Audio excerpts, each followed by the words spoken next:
Hi, this is Mark Laughlin with the Ambidextrous Gunfighter. Going to do kind of an unboxing and initial setup of the SwampFox Arrowhead LPVO. This is happens to be the 1x10x24 version. So let's get her opened up and have a look inside.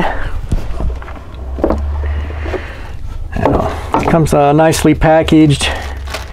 Nice little, I guess this is probably a cleaning cloth, but we're going to use it for a tabletop rug here. That ought to look pretty cool, huh? There we go. Looks like we're at a jewelry store about to unleash the some diamonds or something. Here we got the manuals, some cool looking decals, and then what we're all here for is the optic. Okay, so for initial setup, what we want to do is set the focus, and this is going to be very individual based on your acuity, your visual acuity. And what you do is you take that cover off, and then this rotates, and you look through it through a up to like a whiteboard or up into the sky, and you adjust the focus until the reticle is as crisp as you can make it. Once you've done that, you're finished with that part of it. And we can put the cover back on. Now the next step perhaps is to install the battery, and I believe it is under here.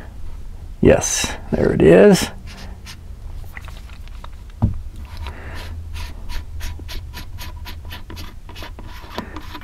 It's the battery compartment there. And you can see that it's got a little mark positive on that side, so we know that the positive terminal on the battery goes that direction. Let's see. And the battery itself is in the box here in this little slot, and there's the battery.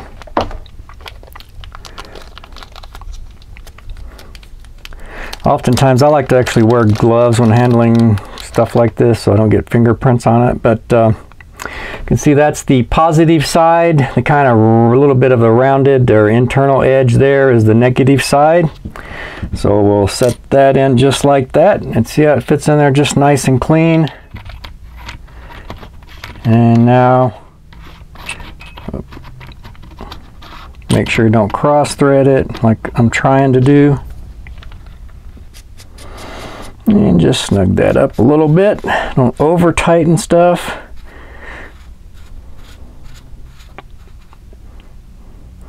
And then once that's in there, if we can now click and choose the brightness level. Between each it's labeled 1 through 12, and each brightness level is separated by an off level. So we go, there's brightness 5.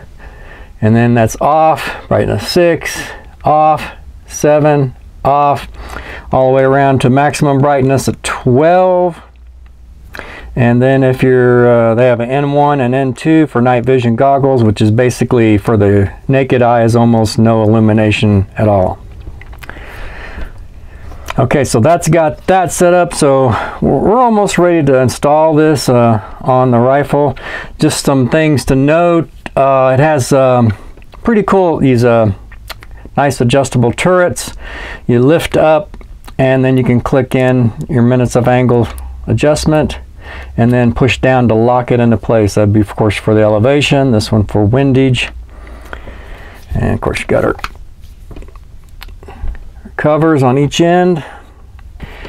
And let's see if I can position this so you can actually, let me turn this up to max so maybe it'll show up in the video. It's kind of sometimes hard to catch a reticle in the video, but I'll set it at max. Okay, so there, so you can kind of maybe see the reticle, at least I can see it.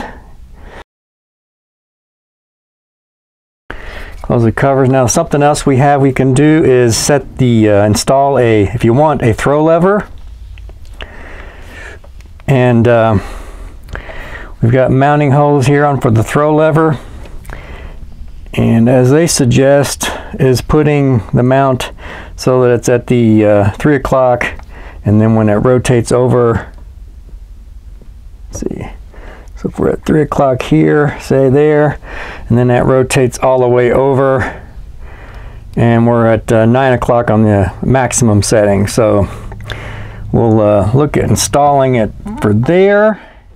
And inside this box, we've got, here's the throw lever, some little tiny screws, little tiny screws. It comes with an Allen wrench, so we'll get our screws out there. They're very small, kind of like jeweler's screws, really small.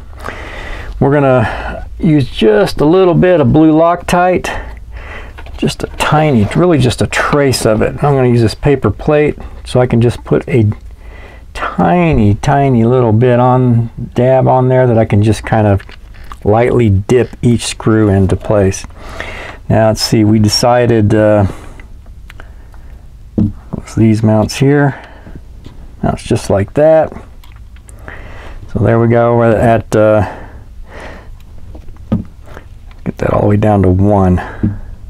Okay, I'm thinking we'll put it there. That's the 3 o'clock position, and then I'm assuming that that will then be on the 9 o'clock position when we go to full magnification. That does leave one adjustment. If you wanted to go a little further over, you could.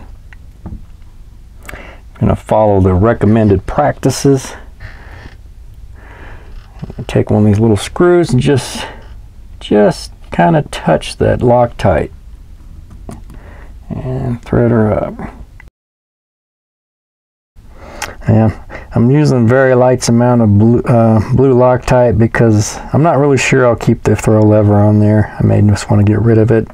I typically don't like things that stick out much, potential snag hazards, but we'll definitely give it a try. So there we go. Quick, easy change from 1 power to 10 power. And with some screws left over. So maybe the spare screws. Now they also offer, of course, a 30mm cantilever mount, which they call, what was it, the Independence mount. Independence days. You ain't one of them independents, is ya? Anyway, more stickers. Another tool. Support. And it's just tightly packed in here. Just want to get this out.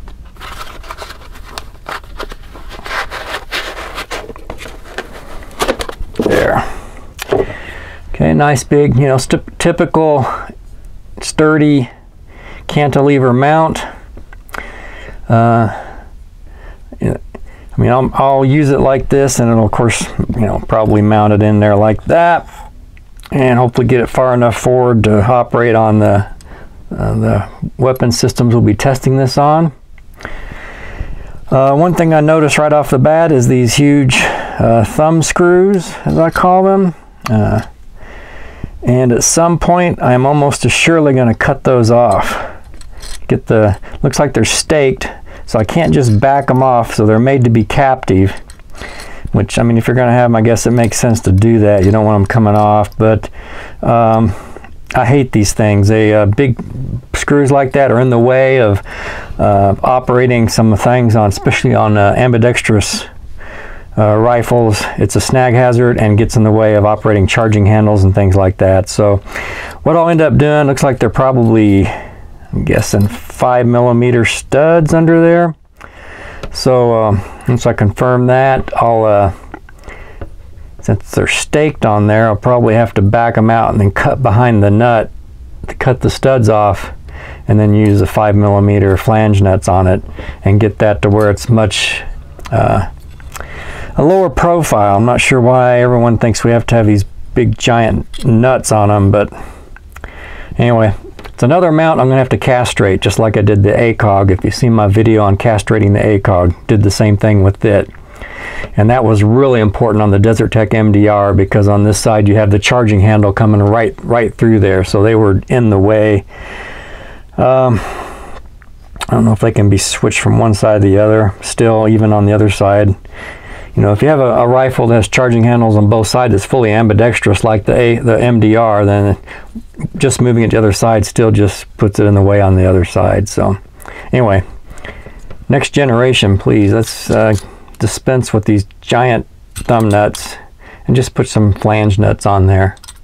Now I used on the ACOG, I used a little aluminum 5mm flange nuts from the modeling from my son's RC cars, and that worked just fine. I didn't end up replacing them with steel ones just because you know, aluminum was a little bit sketchy, but it was an interesting test. I had no problem with the aluminum ones, but for steel, you know, aluminum on steel is not good, so you can get some galvanic corrosion going on. So yeah, cut these off, steel flange nuts, and we should be good. One other thing that you can do is when we go to zero this, we'll cover this when I zero it, but let's say we end up with the zero the elevation, find out the elevation needs to be right there to be zeroed. Now what you can do is, once you got it zeroed, you can take this little cap here off and then lift this off, rotate it back around to where the zero is going to line up with your mark there, and then put it back in place, put your cap back on, and now you have an easy to go back to a zero spot. So you can, you know, if you want to bring in, 10 minutes of angle for a long shot of elevation, and then once you're done, you can quickly go back and find your zero. We'll of course be testing to see how well these do as far as doing that, making shots, getting zeroed here, and then adding in 10 minutes of elevation, and then seeing where the point of impact is, and then coming back to zero and seeing if it's returned to zero. So we'll be doing testing like that once we get this on top of a new carbine that we have coming up to do test on. We'll also be featuring it on our old standby, the BCM AR-15. I mean, it's the BCM Recce. So it'll get shifted around. I did go with the MOA. They call it Gorilla MOA, I think is what they call it, which is that's the reticle. I kind of would prefer just a standard mil-dot reticle. We'll see. I mean, this has got, basically all the things I need to do range estimation and stuff like that, like on a mil-dot. So I think we'll be all right once I get accustomed to using this. But for those of you who aren't used to doing that, I highly recommend checking out a kind of a computer game almost called it's a long-range shooting simulator. It's by shooterready.com, and that'll give you a really good at-home instruction on how to use your reticle, specifically a mil-dot reticle, but what you learn there will apply to pretty much any reticle for doing range estimation, and then your holdovers and all that. So that's just our quick introduction to the SwampFox Arrowhead. It's Mark Laughlin with Ambidexter Gunfighter. Thanks for watching. Please like, share, and subscribe.